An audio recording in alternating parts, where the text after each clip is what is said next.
Good afternoon. I should say good morning because I don't care what the clock says at DragonCon. 2:30 is the afternoon, or is the morning. I was at the Bunny Hutch till like 2 this morning, so yeah. Welcome to our second Hollyweird Anti-Science panel. We did this last year. Hopefully this year people don't get locked out because last year the door latched and was locked and people couldn't get in. We found out only Wow. afterwards that there was a huge line outside. So because of that happened, we're going to do some of the same stuff again, simply because we had fun and we want everyone to have an opportunity to hear our words of wisdom. Yeah, sorry, I couldn't get that out with a straight face. Anyway, my name is Kevin Grazier. I am co-author of the series of books called Hollyweird Science. These are books that explore science, scientists, and the culture of science in TV and film. Now, as a scientist, I am a planetary dynamicist. My PhD is from UCLA. For my research, I do large-scale simulations of early solar system dynamics and evolution. I was also on the Cassini mission to Saturn for 15 years. In the entertainment industry, I have been the science advisor for several television series and feature films. In television, most notably Battlestar Galactica, and in feature films, most notably the film Gravity. So in these books, what we like to do is not only discuss science depicted in TV and film and generally stick with the good examples, we also discuss the ins and outs of the entertainment industry and how the processes of the entertainment industry also influence the accuracy of science as you see it in TV and film. My co-author for the next book, which we're currently working on, Jessica Cail. She can introduce herself. Go ahead. Hi, I'm Jessica Cail. I have a PhD in psychopharmacology, a big word, just drugs in the brain, and behavioral health, behavioral medicine. I am also a science advisor for Hollywood, but because I do drugs in the brain and used to work with the military on things like enhanced soldier performance and things, lie detection for spies and stuff, that I get a lot of the calls from, the superhero movies. So I've worked on Agents of S.H.I.E.L.D., I've worked on Luke Cage, and a lot of Marvel stuff. Things like what brain changes does Bruce Banner go through when he turns into the Hulk, and what serum is this person injecting to turn into, from Jekyll into Hyde, or, things like that. Super soldier stuff. So having worked on lie detectors, you really do have Skeptics track cred, right? Yes, yeah, I actually have been sent to the Department of Defense Polygraph Institute. I thought it very unusual when I arrived that everybody had their name placards on their student desks as we were doing a talk there. And they were all names like the seal of their agency, too. So it would be like FBI, CIA, but all the NSA ones were named like John Smith, John Smith, John Smith. So I don't think, like, is that really that many John Smiths? And my co-author looked at me and like, you really think, no, all the NSA people aren't giving their real names. But the U.S. Army Research Institute of Environmental Medicine, otherwise known as USARIUM, sent me down there with him because somebody had apparently used some way to fool a lie detector test. I guess it was a long time ago, but I think it was the Ames case where a guy had been suspected of being a double agent selling nuclear secrets abroad, and they brought him in, gave him a lie detector test. He passed it. They let him go, and he just disappeared and never to be seen again. And they're like, how did he fool that lie detector test? So they brought in these scientists to try to figure out how he'd fooled the lie detector test. And yeah, unfortunately, they didn't think I'd really find something. I did find a way that you could fool a lie detector test. And then they classified my writing such that when I wanted to go get a copy of it for a writing sample for a job interview a couple of years ago, and they said, I'm sorry, you don't have clearance to read that. And I'm like, I wrote it. What do you mean I don't have clearance to read it? But yeah, they won't. I no longer have clearance to read my own writing. So one of the things I want to start with is, since we discuss science in TV and film, we wanted to start discussing anti-science in TV and film. And in particular, I want to start with a quote. I want to see if someone can finish this quote. And given that this is DragonCon, I think I'm in pretty solid ground on this. A line from a TV series was, "Understanding is a three-edged sword." Finish that. Anyone remember the quote? Can you say it louder? His side, their side, and the truth. your side, their side, and the truth. It comes from Babylon 5, right? Yes. So that line in Babylon 5, understanding is a three-edged sword. Your side, my side, and the truth. That is actually a logical fallacy. It is called a false compromise. Because, the reason I picked that one to lead off with is because it's really ingrained in most of us. If you come into a situation and two people arguing, there is the temptation to think, well, it's not, this person's not right, this person's not right, it's somewhere in between, right? Which ignores the possibilities that one person's just wrong, or maybe one person's just a total a-hole, or something, but it's a logical fallacy. But because screenwriters are immersed in the same culture as we are, they're also subject and exposed to the same fallacies and sometimes the same ways of thinking as the rest of us, and those fallacies get ingrained in TV and film. So one of the things that we have decided to do in the third and subsequent Hollyweird Science books is start looking at some of these fallacies as have been propagated in TV and film. In starting with the first book, what we include in the chapters are what I call science boxes. They're breakouts where we do a little deeper dive into some of the science. You don't have to read these. You can keep following the narrative, and it's flows perfectly well. But these deeper dives, and by deeper dive I mean more often than not, we do some math, are designed for people who want the deeper dives, who want to look at the math, who want to see us derive the radius, the Schwarzschild radius of a black hole, and things like that. It's actually pretty easy, by the way. So what we've decided to do in the next Hollyweird Science books is incorporate anti-science boxes, basically where in TV and film there has been some anti-science propagated, and the false compromise is just one of many that we're going to look at over the next, certainly the next book, maybe if there's two, certainly the next two. So that's what we want to talk about today. We talked about a little bit last year, but there's so many cognitive biases and logical fallacies that are used to propagate anti-science that we got plenty of material here to go on. But I wanted to lead off with that line again, simply because, like I said, a lot of people got left out last year, and because in this crowd, I'm confident someone here was going to be able to finish. Go ahead. And just probably because my background was investigative journalism. That was my bachelor's degree before I went into experimental neuropsych. I want to bring up that it's not just movies and television. The news, 24-hour news cycle, in its desperation for content, is always trying to present, let's present both sides of the issue. Is the Earth flat? And by giving equal time to a BS position and an actual factually supported position, they're creating this false dichotomy that the truth is probably somewhere in the middle. And it bugs me to see people argue, and one is just outright verifiably wrong and one's right, and they're like, well, we'll just have to agree to meet in the middle somewhere, or agree to disagree. And no, that's not the way reality should work. And I'm not sure how we got this far out apart from each other from evidence-based decision making. But yeah, that's one of my pet peeves, is news that creates this false oh well, the truth's probably somewhere in the way. What, the Earth is half flat? I don't know what you think. It's locally flat. It's locally flat. I can't see the curve, so it must be. Well, and that's it. And I think, honestly, a lot of flat eartherism is math phobia or numeracy. Not math phobia, but math, the equivalent of, I'm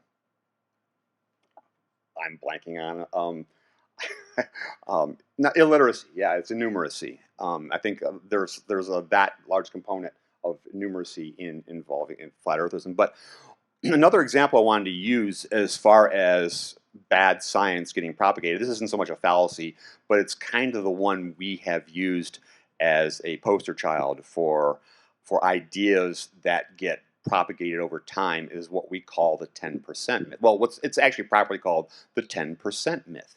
You've heard it before. We only use 10% of our brains. Imagine Lucy, the movie Lucy, about using 10% of your brain. So I had to write about it for my chapter that I'm writing for the next book. I do a whole chapter in brains. And but yeah, I couldn't bear to watch the whole thing. I watched just the key bits of it to learn just what I couldn't take anymore. And but yeah, that whole fallacy has just been propagated. It was based on some original research that seemed like, well, they saw the brain, they saw how much was active at the time, and they kind of couldn't figure out what the rest of the tissue was. And the bulk of the tissue in the brain is just insulation. It's just, insulation around everything. It's myelin and stuff.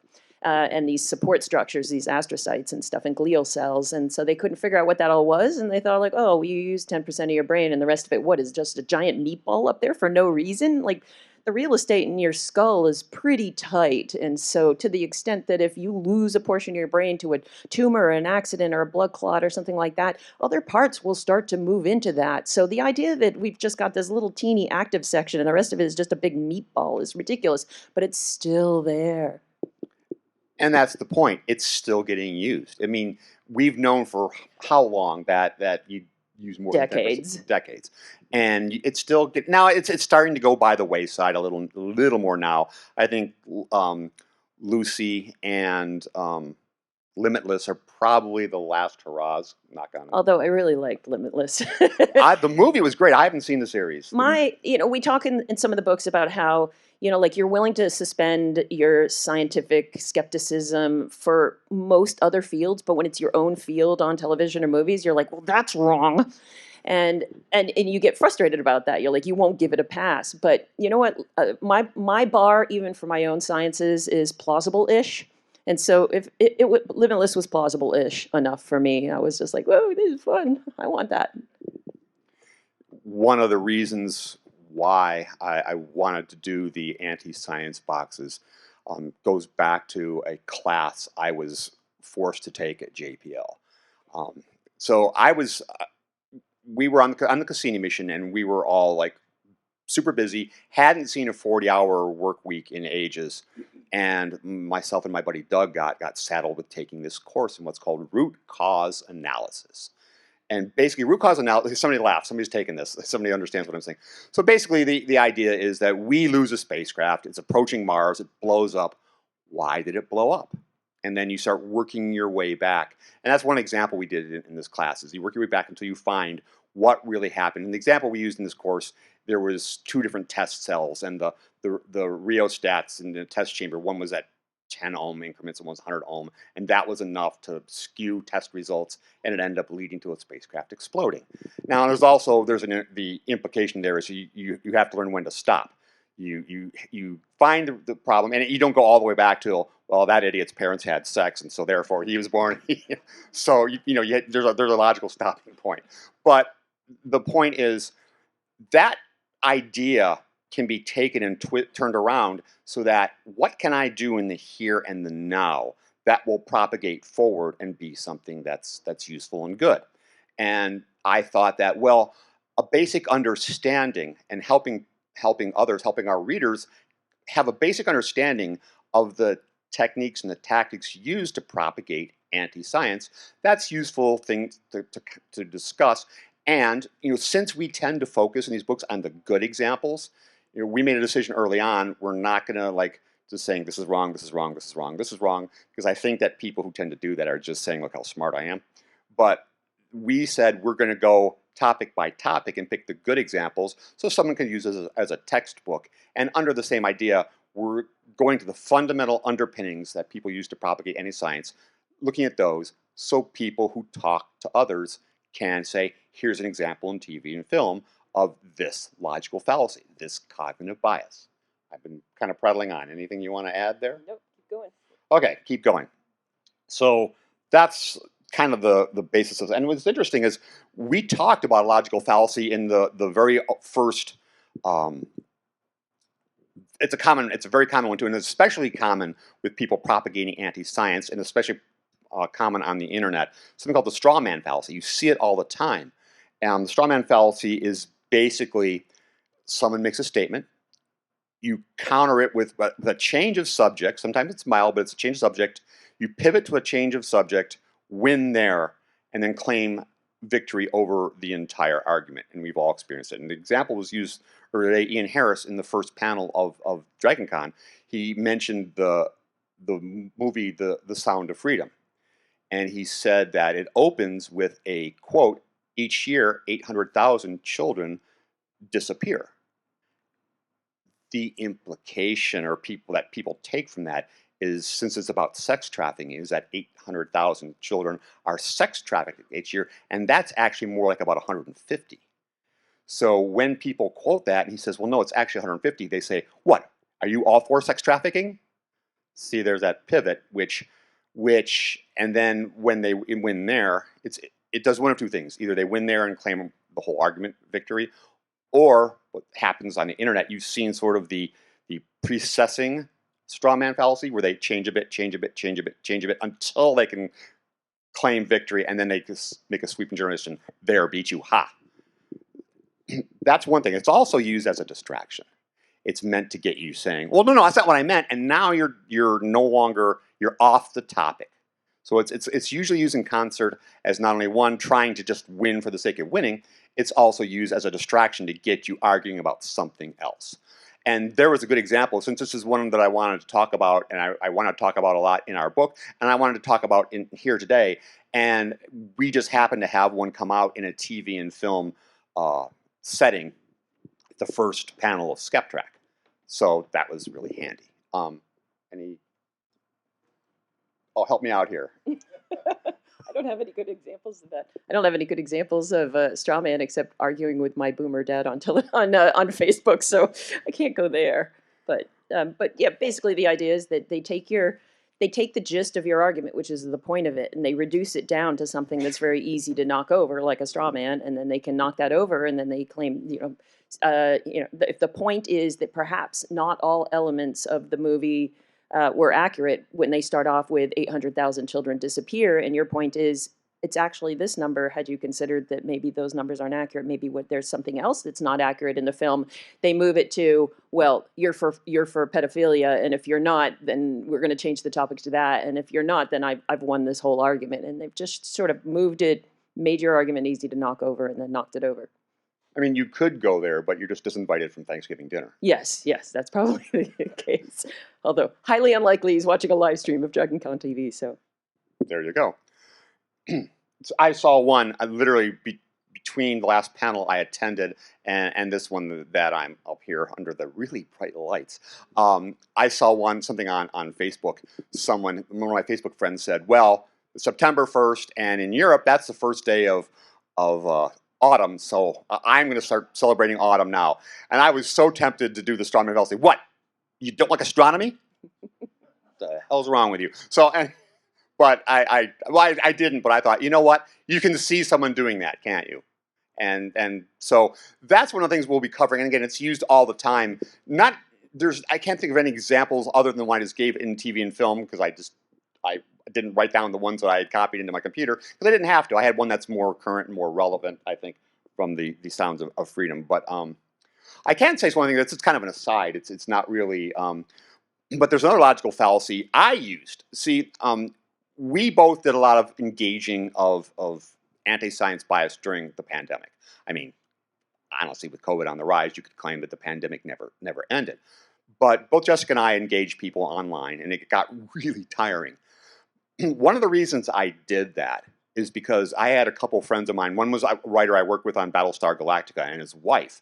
And they called me and said, we've seen you engaging people online, and we appreciate it, because with a lot of information out there, we don't know what to think. And when we see what an honest-to-goodness live scientist is saying, we feel better. We feel we better to chart a course.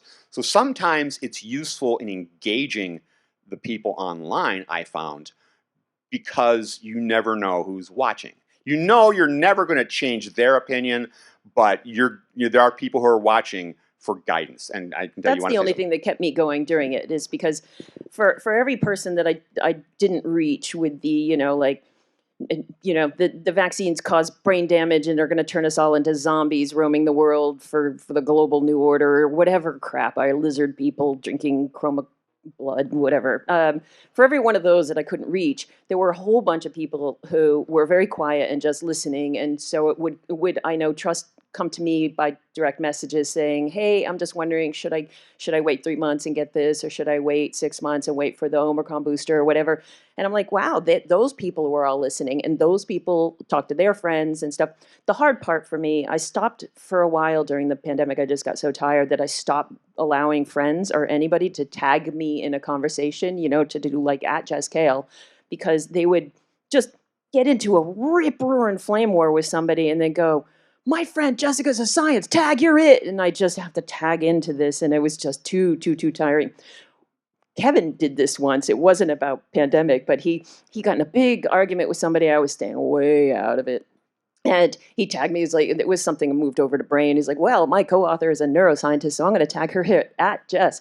And I came forward saying, "Well, actually, here's the evidence. Here's the peer-reviewed journal article for support. I always provide my sources." And the person came back with, "Oh, sure, Kevin can't fight his own battles. He's got to bring in his scientific henchwoman." And so I had a T-shirt made up with a lightning bolt on it that said "Scientific Henchwoman" on it, and I wore it to our first DragonCon panel. I love it. I think they should be mass-produced. I got the vaccine in, and I got great 5G coverage after that. so This is going out live. Why are you? That's a sound clip that my parents are going to use or something to be like, see? then they can tag me, and I'll tell them, "You fool." But I actually used a logical fallacy in these flame wars, and it was great because I had a paper that came out just before the pandemic kind of swamped it, and it was actually getting some fair bit of actually regular media attention, and it is dealing with Jupiter and how Jupiter isn't really a shield for comets, and that's a whole thing that I do. But it got picked up by Fox News. And the reason I read Fox News is they used to have really good sci-tech coverage. Irrespective of what you thought about their main coverage, their sci-tech was pretty good. Well, it's kind of gone by the wayside of that, the way you would expect, I believe. So, but there was this article that says, "Top scientist says that Jupiter is flinging comets towards Earth," which was actually in the research I did. Well, anyway, this is both funny and scary at the same time, because when I would get in one of these flame wars with someone who just wouldn't give it up, they'd been soundly beaten, and it takes a certain amount of knowledge to know when you've been trounced too. You have to know what you don't know, and they don't. So sometimes when I would get tired, and honestly, with COVID, there was tended to be a somewhat of a political bipolar effect going on there, right? Can we all agree with that? So when I was engaged and I'm just ready to leave, I think enough people have seen this, they get the point. What I said several times was, "Oh yeah, well, did Fox News call you a top scientist?" You used an appeal to authority. I appeal to authority is what that's called, and the scary thing is, it worked every single time. How do I get that in my back pocket? Become a top scientist. No, I got to get Fox News to consider me a top scientist. Fox News. Well, yeah, I was gonna get Fox News to consider you a top scientist. So, anyway, sorry. You would think, but you've got to meet their agenda just enough to get that criteria, and then you can use it. Oh, Fox News considers me a scientific henchwoman. I would take that. I would frame that in my office, is what I would do. Maybe I should frame the top scientist thing. It's still on. It's still online. So, anyway, one of the reasons, and this is something else we'll be covering in the next book, and is show of hands. Not that we can see them because these lights really are very bright. Who's ever heard of something called the backfire effect? Some in the back. Okay. Backfire effect is why you can never win an internet argument. Okay. And we talked about that also in the first panel of Skeptrack that was brought up earlier today, was basically you can't win an argument with facts. You have to do it with emotions. If someone's a flat earther and, the Lord could come down from on high with the 10 commandments of why the earth is round, and those are facts. Well, that's probably bad because it tends to be there are religious bases for some people who are flat earthers. But the point is, when you hit, how many times have you hit somebody with facts, with figures, and numbers, and they take what they already believe and go the opposite direction? That is called the backfire effect.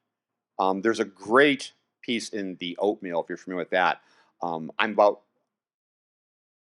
to say something you won't believe or something like that. It's a great examination of the backfire effect. I highly recommend that. It's great, but it's you can't really counter that. It's hard to counter it because people will, if it's something, well, I'll tell you more It's, about when it occurs. if it's a deeply held belief, so when people are confronted with factual evidence against a deeply held belief, something that they're invested in, and the more invested they are in a concept or something, the more they will cling to that and resist. We were just talking about this in one of my research methodology classes, where the secret theme of my class is critical thinking. And we were talking about, I think it's Festinger, Riken, and Schachter is the original, and they were the ones that coined the term cognitive dissonance. It was back in the 60s or 70s or something like that, and they were following a doomsday cult. And it was a cult where they thought that the end of the world was going to be this date. They had math and calculations of when the end of the world was going to come, and this flying saucer was going to come down and rescue the cult members because they believed in this cult. Well, these guys decided to join the cult under false pretenses. We were talking about ethics in my class and research. So is it ethical to join a group without telling them that you're studying them, without getting their consent? But if you get their consent, they're going to act all weird and you won't get the good data. So it's called participant observer research, by the way. So they were participant observer researchers. They didn't instigate anything, but they were just sort of there, part of the cult, and they were really interested in how are these people going to do the cognitive tap dance that happens when the end of the world does not come. They were pretty sure the end of the world wasn't going to happen.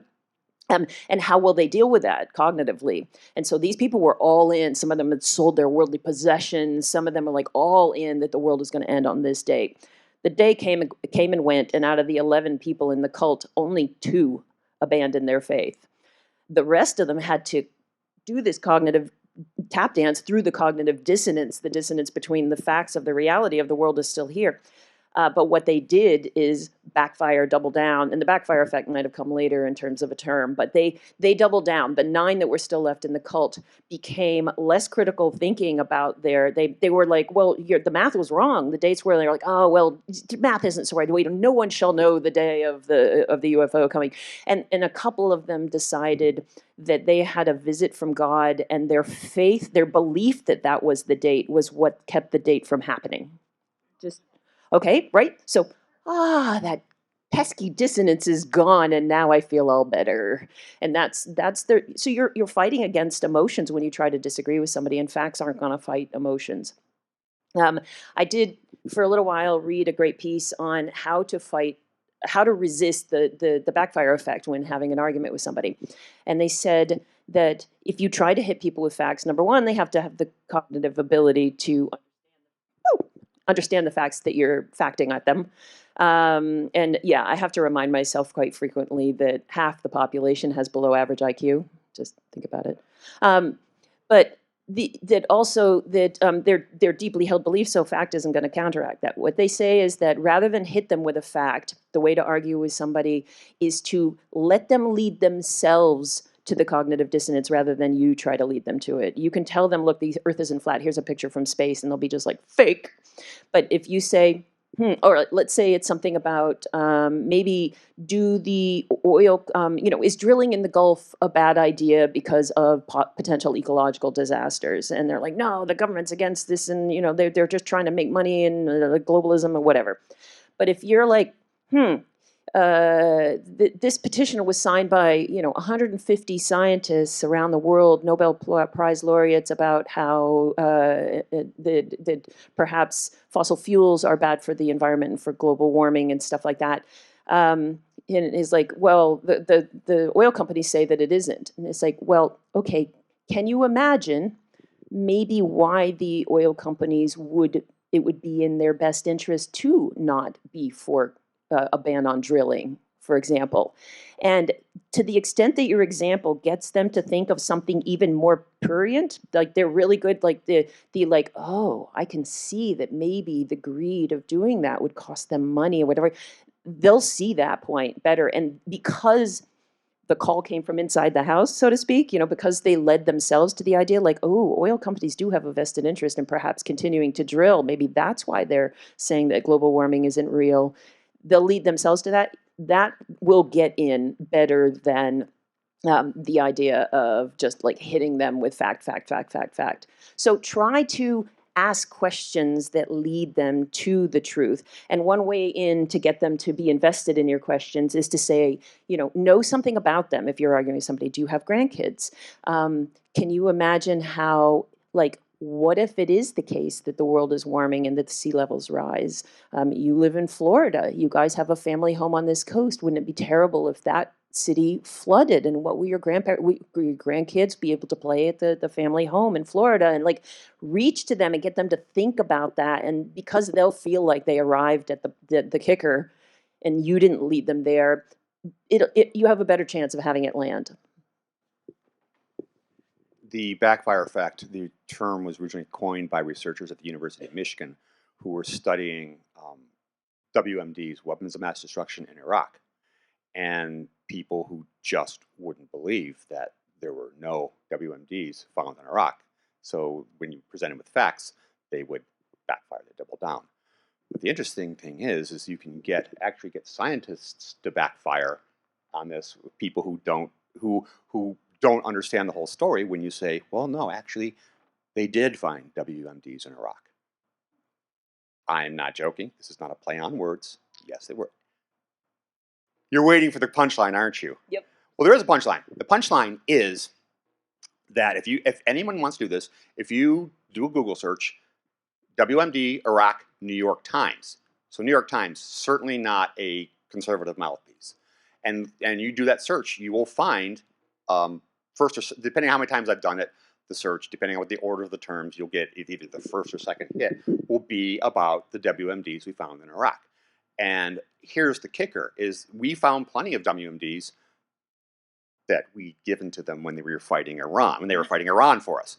So, and there are plenty of people who have illnesses from these WMDs, and that's kind of what the article was about. But it was the administration at the time didn't want to let that be known because we gave them to them. But also the bigger picture here is people weren't asking the proper question. It wasn't, were there WMDs in Iraq? It was, does Iraq have an active WMD development program? And that answer was no. But did they find it? Yes.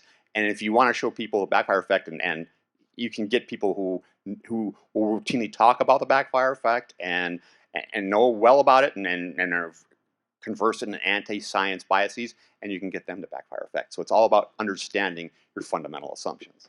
One other frustrating thing for me sometimes when I talk to non-scientists is that you'll hear things like, oh, scientists are so close-minded. Scientists will just like go out, they set out to prove what they want to prove, and of course they prove it because they set out to do that, not knowing anything about p-values and the fact that null hypothesis stacks the deck against ourselves. But regardless of that, they're all like, you just go out to prove what you want to prove.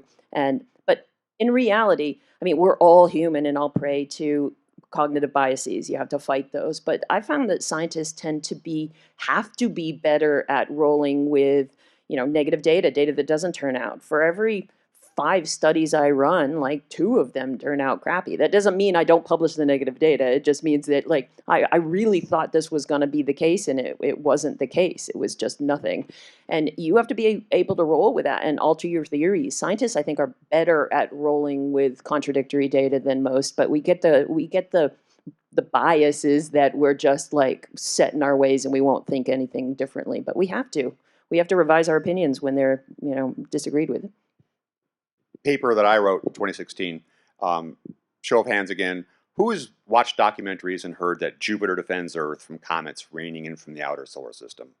I see some hands. Good. People have heard that. 2016, I wrote the paper that showed that's absolutely bunk. It's something more complicated, but Jupiter's just as or slightly more likely to send comets at Earth than deflect them away. And they certainly don't impact into Jupiter like sort of is more the common wisdom, the common version of that trope, do we call it? But I was actually my dissertation advisor, well, this is long after I'd graduated, but he and I were both teaching astrobiology classes.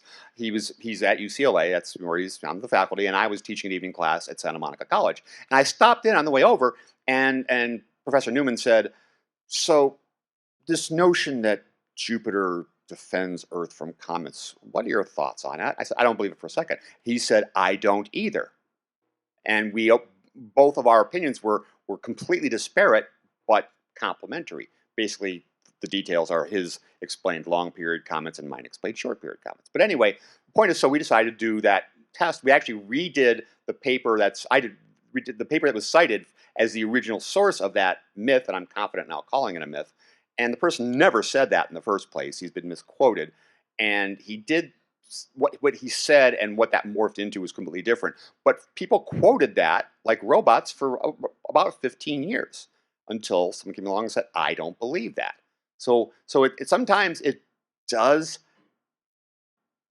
pay to be skeptical about what is known. There's also kind of another side of that, and that's a negative side. Is sometimes the anti-science, the flat earthers, the anti-COVID people, those they say, "Well, I'm just being skeptical. Do you think you have the corner of the market on skepticism?" And that's a problem. So I, uh, I think there's a problem with recognizing quality sources of information in general.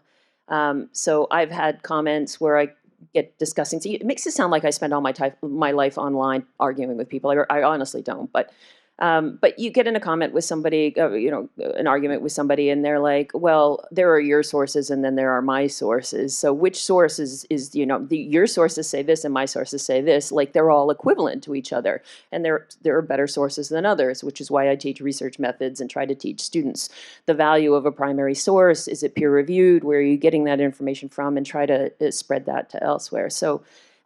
Yeah, when all sources are considered equivalent, then how can you get in an argument and give the truth if they're all the same? there are a couple of websites that are really good when you're having the discussion with people online who have a science belief that is due to something other than science, like politics or religion.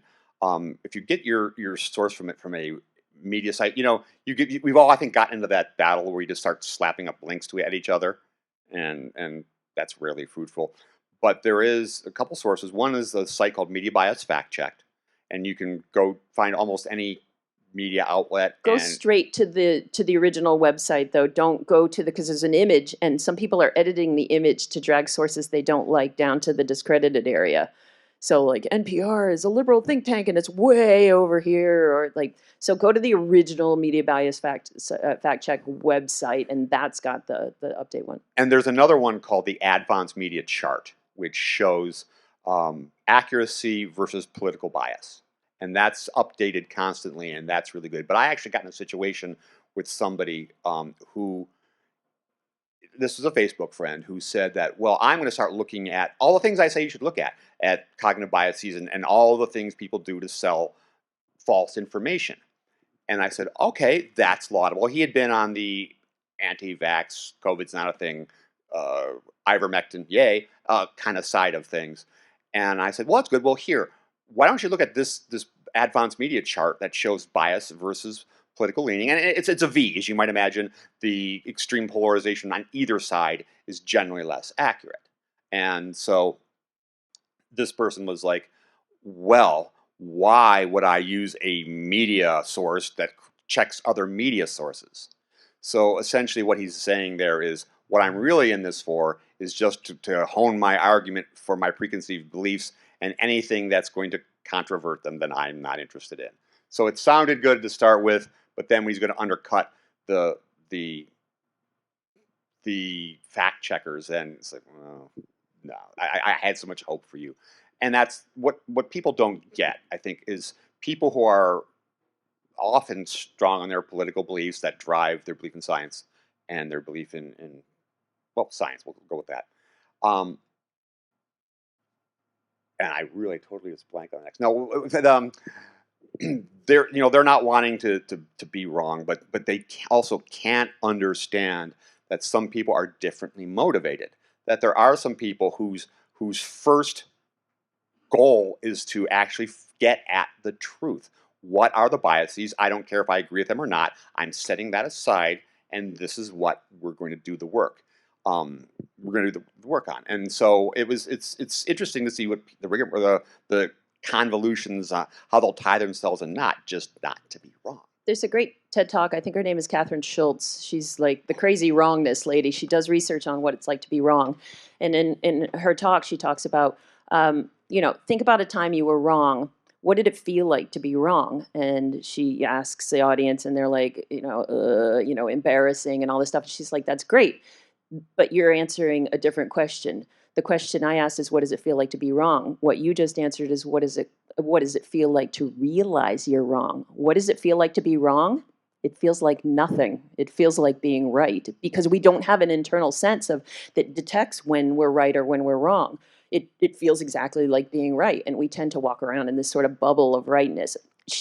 Her research shows that people usually, when they argue with somebody and they are, they resort to three unfortunate tendencies, or three unfortunate assumptions about the other person. One is, this other person is disagreeing with me. They clearly don't have the information. I'm just going to share the information with them, and they'll, once they realize all this facts, they'll come over to our team and see that that I'm on the right in here.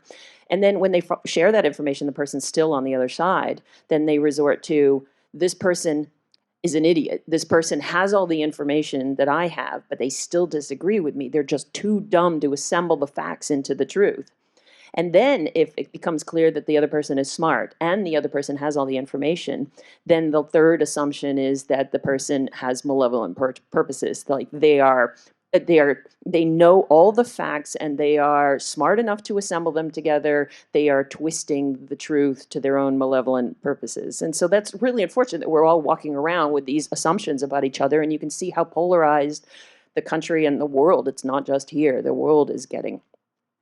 One other thing that you reminded me of is that sometimes when you're arguing with somebody, speaking of the closed-mindedness thing, that somebody supplements or something, because I do psychopharmacology, I get a lot of drug and supplement questions and stuff. Supplements is the wild west of medicine, because if it's considered a nutritional supplement, they don't have to prove anything is there. I mean, one study in Great Britain took hundreds and hundreds of bottles, sometimes multiple bottles of the same supplements off the pharmacy shelves, and tested them, and 2/3 of them contained nothing.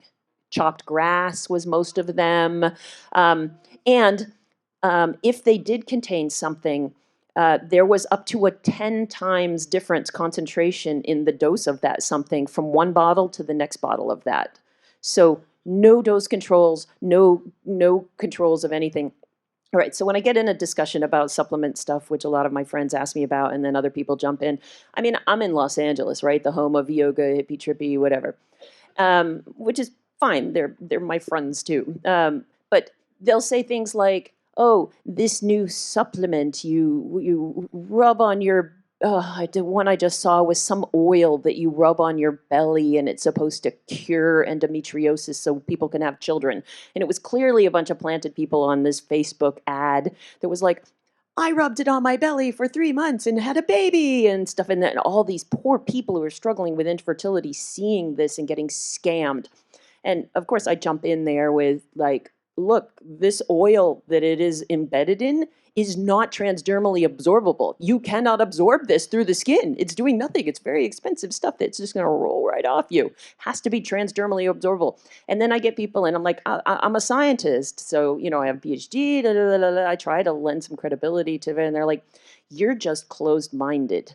Why aren't you open-minded to the truth? All right, so it's very hard to get some people to see there is a difference between something we have not yet looked into that we don't know if it's true. So if somebody says to me, hey, there's this new supplement out there, it just came out, there's been no research on it. Number one, I wouldn't take it until there's some research on it. But number two, I'm like, as a good scientist, I'm like, I want to see the data, but I won't say it won't work automatically, or I won't say it will work automatically because the data's not yet in.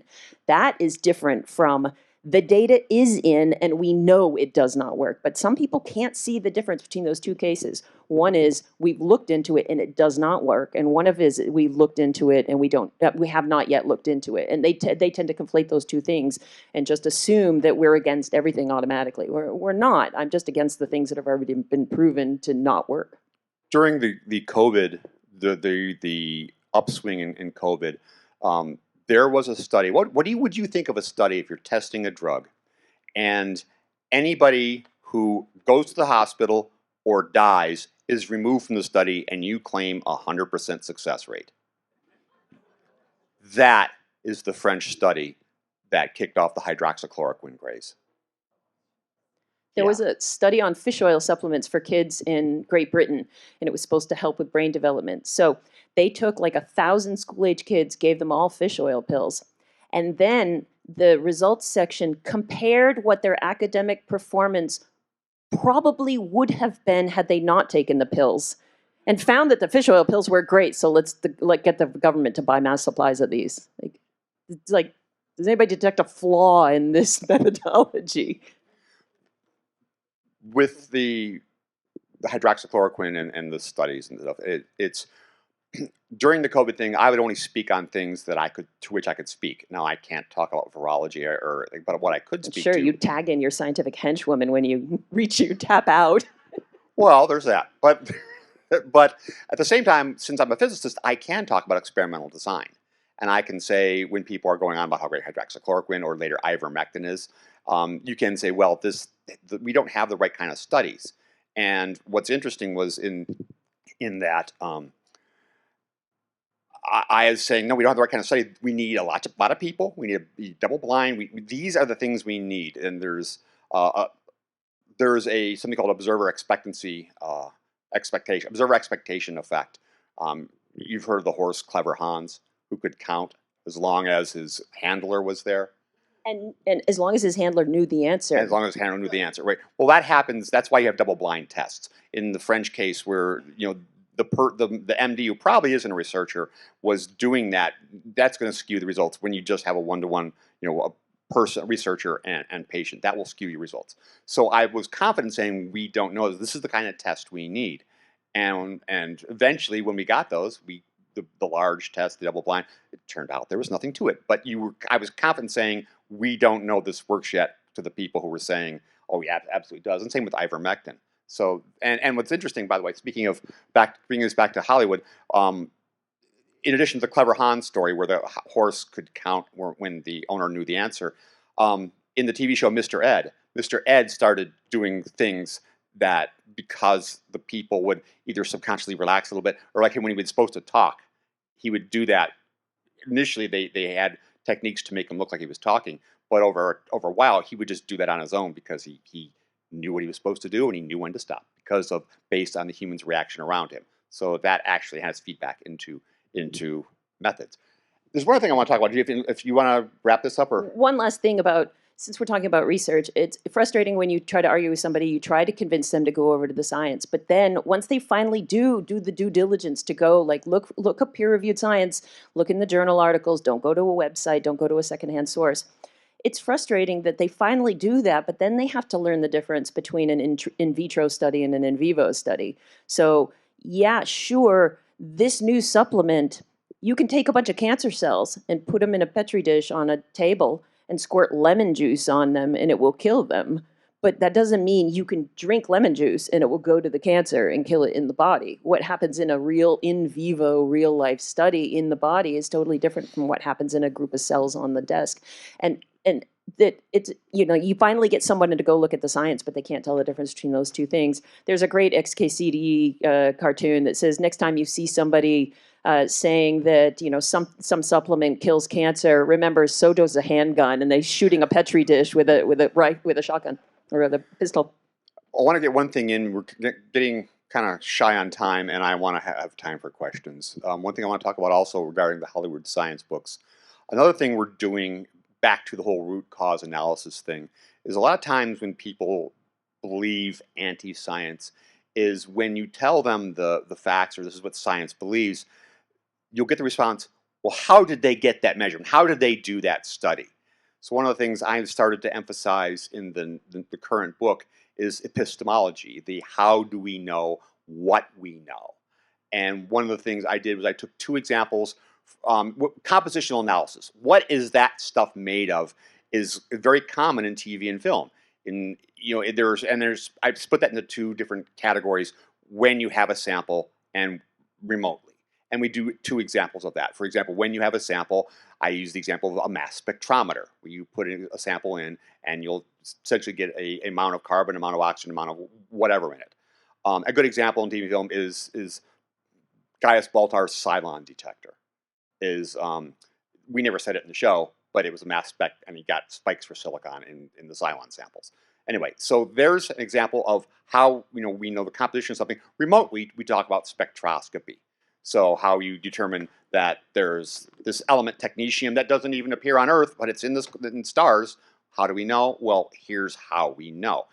And since compositional analysis occurs in like science fiction, Star Trek, CSI, all your procedurals, it's important to understand that a lot of this is the how we know what this is composed of is important driver for many TV series and film, but it's also, it has real world feedback. So starting to explore the how we know what we know is really important. And if you're going to talk to people about science, sometimes it's really important to know how this study was done. How do we know rats dream, or how do we know what they dream of? Well, fMRI. I owe you a science box, by the way. I literally just talked about this in my class before I left on the flight to come here. I say, look, I know you guys are preparing a research project for this semester. Everybody does their own individually designed research, publishable quality study by the end of my class. And they're at the design stage of it. And I'm like, look, you guys are reading the background literature of these things. I know what you do. I do the same thing. First thing you do is you scan through the literature and you read the abstracts and you decide if you want to bother downloading this article or not. If you do, you probably only read the intro and then you skip right to the discussion, just give me the kicker, what happened here. And what do you skip? You skip the boring bits, and the boring bits are the methods and the results. Number, math in the results. But the methodology is incredibly boring, but the methodology is the meat of it. It's where if there is anything fishy going on, pharmaceutical companies, yes, I'm a psychopharmacologist, but I fully admit that the big pharma companies are smarmy as heck. They will do things like take their drug and compare it against a placebo, right? Because if they've got some new chemotherapy and they'll compare it against a placebo, of course your drug works better versus nothing at all. I would hope so, or you wouldn't be getting this far down the pipeline. But what you really need to do is do it versus the best available other treatment that's out there. And if it works better than that, then let's talk. But they don't. They do it versus placebo, and they can get brought to market with just that. They will do... there was, when the antipsychotics came out and the old ones came off patent, so they could be freely available at generic prices, the newer ones were all anxious to prove that they were better than the old ones, which were going to be very cheap. And so they all came out and they tested their drug against the old one that was now going to be very cheap, but they put the old one at either low dose, really the low end, so that it wouldn't work very well and their drug would look great, or they put it at the high end so it caused tons of side effects, and then make their drug look better that way. So the methods section is where the critical thinking needs to happen, is where the smarminess happens, and it's the boringest part, but you have to dig in there because that's where it happens. You know that type of read, the intro, methods and conclusions. There's a term for that. It's called the grad school read. Yes. Okay, guilty, kind of guilty, yeah. Totally guilty. But I want to talk about one other thing is back to compositional analysis. And the, how do we know what we know? What I found was this really cool example, and it also has a tie to the entertainment industry. So I wrote the longest science box ever, but I had an example for something, compositional analysis, that is more science fiction than anything you've seen on TV or film, but it's real. And this was extremely, I can't wait to, you haven't seen this yet, and it's really cool. But these researchers at Max Planck Institute in Germany, they use mass spectrometers every day, and they go to cities to look at pollutants, things in parts per million, parts per billion, parts per trillion levels in the air. They go to the Amazon to look at trace gases there, and they go all around the world with their mass spec and measuring trace gases and write about the implications of what they found. Well, what they decided to do is they went to 2 theaters in Mons, Germany, and they blocked off any sort of exit for air. So the only air coming in was through the ventilation system. The only air going out was through the ventilation system. And in the air going out, they put mass spectrometers and measured trace gases. They measured, in particular, CO2, and then they started focusing on something called isoprene because that came up a lot. And isoprene is something that you naturally exhale. You know, and we're used to the idea of parts per million of stuff that we've consumed being in your breath. It's called a breathalyzer, and that's actually what we call this chapter, creating a breathalyzer for audiences. And what they did was they found that there were spikes in isoprene at really tense parts of the film. And isoprene is created muscles when you tense, when you flex. So when people are or they have to separate that from bored and fidgeting. But what they found is they would measure these trace elements, and you could start to tell when something was really intense going on. You could start to tell. In fact, they got to the point they had like 16 films they looked at. They could just look at a sample from the output for an entire movie, and they could tell what movie was being shown because the same spikes appear at the same time. So people are reacting, and they're similarly, they're emitting and they're breathing out, exhaling the same gases at the same time. So what they propose is that a lot of countries have film boards. Like here's the MPAA that do the ratings. Is it PG-17? Is it rated R or whatever it's rated? And they said, since we get these same results, instead of having these boards that can be very biased, very subjective, we can give them objective data. There's actually a whole film about this. It's called "This Film Has Not Been Rated," about the MPAA, and talks about some of that, the politics there. So these people from Mont Planck has said we can at least give them data through which they can use to make their ratings. And you can think about this, measuring this breath gases at parts per million, parts per billion level to come up with a film rating. That's pretty cool, but it's pretty counterintuitive. And I think that's more science fiction-y, even though it's real, than some of the science fiction things you see and people go, oh, that's so. We don't want an R rating. Hold your breath. Hold your breath. We have about 3 minutes left. As much as I could go on talking, whether or not you want me to, I think we should get a couple questions, if any. There's the wonderful self-adjusting microphone here.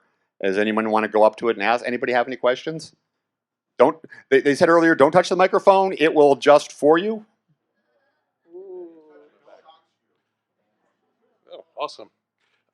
First of all, I want to say I read a long time ago, a while back, the Science of Battlestar Galactica. Loved it. Oh, thank you for participating in that. Just a question, maybe it's more for Jessica, I don't know. But when you hear on the news, my least favorite words, a new study shows. My least favorite words because, they just pick what they think is interesting, what's going to sell. Also, just what tiny bit I know about scientific research, a study may not show much of anything. It's not tested and repeated and so on. So when we hear something, the new whatever is going to save all our lives if we just take that pill, when should we start to believe it? Thank you. I always recommend that people wait long enough for a couple studies. I'm big on meta-analysis, which is an analysis that's an analysis of other analyses, like very meta, right? Literally. But I think the news spins things for clicks, and I think some of the problem we're in a society where people aren't trusting science as much as they should is because the news takes a single study. That study might have found that dripping the skin of red wine grapes onto a petri dish, onto some cancer cells in a dish in a laboratory somewhere, will kill those cancer cells. So they, in their conclusions, use the tentative scientific voice. This may suggest that future researchers might want to try this in an in vivo study, blah, blah, blah, blah, blah. But the news grabs that and goes, red wine cures cancer, drink up, everybody. And then when another study comes along, new study finds red wine does not cure cancer. It's no wonder the public's like, go home, science, you're drunk, because they don't realize that the news has inflated it one way or the other, but the actual science wasn't that. I wait for a meta-analysis. To give you an example, I had a bunch of friends friends emailing me when all the alternative milks came out there, nut milk and almond milk and soy milk, and they're like, hey, Jess, I trust you to find out, is soy milk going to give me man boobs? And, and I'm like, all right, I'll look this up. And I'm like, okay, there was some hormonal contribution. There were some estrogens to the soy, but no, you would have to drink a ridiculous amount of soy milk to get like man boobs and too much estrogen and stuff. And they're like, oh, good, we believe that. But I got that from a meta-analysis, an analysis of like 20 other studies that found that. So that's where I draw the line personally for something I take. But it depends on the quality of the research, the size of the sample, how well designed it was, and the organization that's running it and how legit they are. A 20-year longitudinal study on nutritional habits, I'm not going to wait for a second 20-year longitudinal study. I'm like, oh, that's pretty darn good. Thanks, Tufts Medicine. We apparently are out of time. Sorry Sorry talked for a lot. We only field one question, but clearly we like to talk. We will hover a little bit out there and answer questions too, so you can always catch us in person, not have to talk on the mic. I want to mention we do have another Hollyweird Science panel here. Since this was based on skepticism, we do have one that's more based on science. With Robert Sawyer. With Robert J. Sawyer, the novelist, will be joining writer of us. Fast Forward. And Oppenheimer Alternative. Him. Yeah, he'll be joining us tomorrow night, 10 o'clock. Crystal Ballroom. Is it the Crystal?